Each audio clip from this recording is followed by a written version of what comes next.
Hey guys, welcome to our new mini vlog. मैले चाहिँ video बनाउँदै गरेको यहाँ चाहिँ बुढीसँग बोलेको हो भन्दै सोध्दैछ हाम्रो इमुले चाहिँ साउनी हो।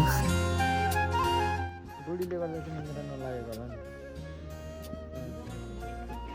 बुढीसँग रिसाएर हेर्नु न, राति 5 बजी 3 बजीमा सुतेर उठेर काम गरिरहेको थियो। 5 बजी उठेर फेरि निन्द्रा लागेन भन्दैछ। जाडोले गर्दा खासै कामै छैन, अब के गर्नु, हल्लियो हिँड्यो।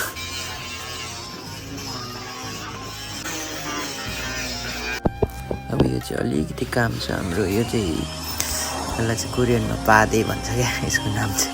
यो चाहिँ घोलेर हाल्ने हो, यसले चाहिँ पक्रिने काम गर्छ क्या, खाने हो। ढेँडो जस्तो देखिन्छ टाढोबाट त।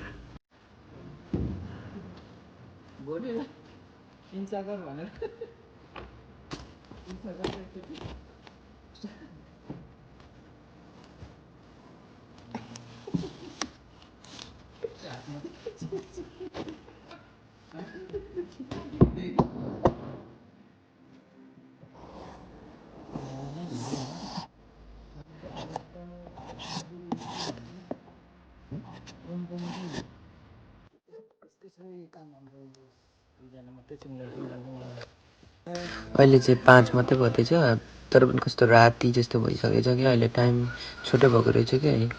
बाहिर चाहिँ उज्यालै छ क्या, यस्तो छ। बाहिर चाहिँ उज्यालो, हल्का उज्यालो छ, पानी परिरहेछ। भित्र चाहिँ पुरै कालो भइसक्यो क्या। सो आजको लागि चाहिँ यति नै, बाइ बाइ गाइस।